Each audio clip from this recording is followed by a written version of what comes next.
Estamos aqui com o desembargador Celso Pirro, que faz parte da comissão de juristas, né, que está analisando a questão do trabalho portuário. Ele é o relator da proposta. Desembargador, eu gostaria de saber se você explicasse melhor para as pessoas que não entendem como funciona a dinâmica da comissão e também o seu trabalho frente a esse tema.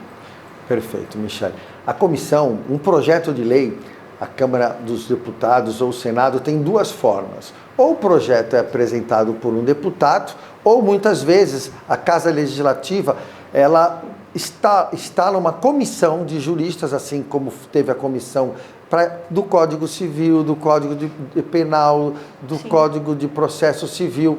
E nesse caso, a Câmara dos Deputados, como a matéria é muito técnica, muito específica, ela instalou uma comissão de 16 juristas, tá, para que fosse apresentado um projeto de lei. E esse projeto de lei sendo apresentado, o presidente da Câmara nomeia um deputado relator e ele segue o ritmo normal. Dentro da comissão, nós fomos divididos em 3 subcomissões. Tá? Então tem o presidente, o relator, que sou eu, e as 3 subcomissões.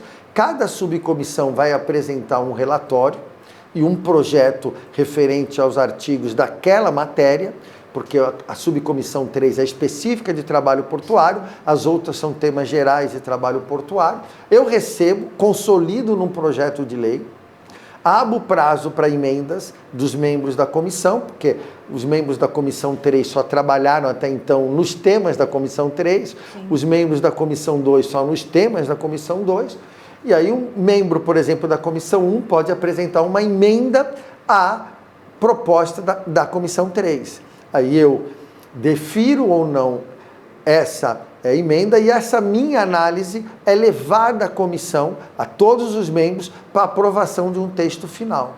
Esse texto final a gente leva para a Câmara dos Deputados e aí começa todo o processo legislativo. Dá para ver o quanto complexo é a matéria, né? Uma vez que tem toda essa dinâmica e essa análise de cada setor, né? De cada tema, não é isso mesmo? Então, é um trabalho assim desafiante. É uma honra estar na comissão, mas é muito desafiante.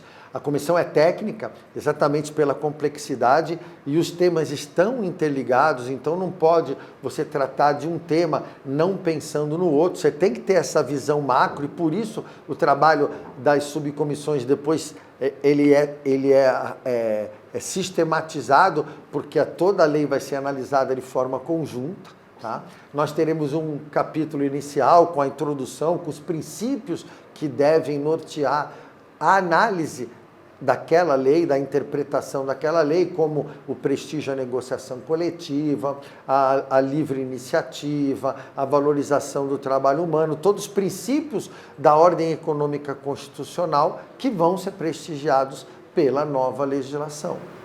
É isso aí. O tema ele é um pouco polêmico, gera, né, muito dissabores entre as duas classes envolvidas, tanto patrões quanto empregados. E nas suas vivências dentro dessas comissões que o senhor tem ido, né, das reuniões, né, na verdade, que o senhor tem ido fora de Brasília, como é que o senhor sente esse clima? O que vocês entendem, né, sobre isso?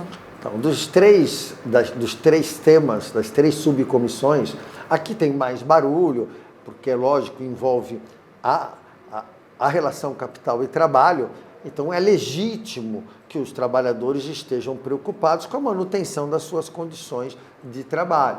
E se pode ter certeza que as condições de trabalho, não existe nenhuma proposta, a comissão recebeu 300 propostas de contribuições para alteração, nenhuma das propostas dizem respeito a retirar direito, limite de jornada de trabalho, a salário, a nenhum direito direto individual dos trabalhadores. Tá?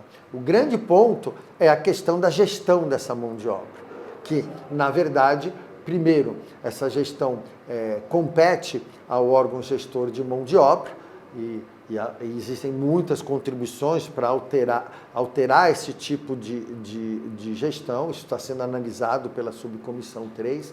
Hoje, as normas coletivas da negociação, elas não têm ultratividade, ou seja, elas terminam no prazo de vigência, ainda que não tenha uma nova norma, o que gera uma insegurança. Quem vai definir agora o terno? Quem vai definir a equipe? ou seja, isso tem que ser resolvido. Essa é uma obrigação da comissão enfrentar todos os temas que trazem insegurança jurídica. Porque pior do que não ter, do que ter uma definição que possa desagradar o setor patronal ou desagradar o setor econômico, o setor profissional, e nós estamos agindo na comissão.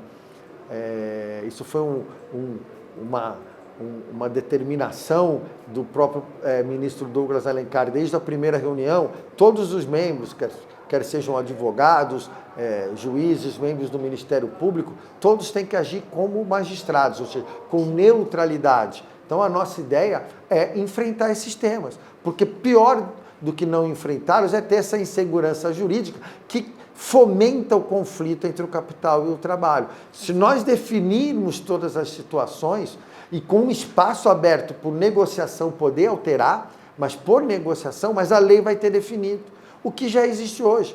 Hoje o tema 1046 do Supremo, ele estabelece, a lei pode dizer, essa é a condição de trabalho, mas se os atores sociais, ou seja, ela transfere o protagonismo, se os trabalhadores, por meio da sua entidade sindical, se os operadores querem estabelecer uma condição diversa da lei, ainda que diminuindo, mas em contrapartida dá uma outra vantagem para os trabalhadores, que isso atenda ao interesse de ambos, o protagonismo tem que ser transferido para os próprios atores sociais. É isso. Muito obrigada pelos esclarecimentos, pela sua presença aqui. Obrigado, é uma satisfação e parabenizo a FENOP pelos seus 30 anos e parabenizo o Dr. Sérgio Aquino, que comanda essa operosa entidade com tanta maestria. Muito obrigada.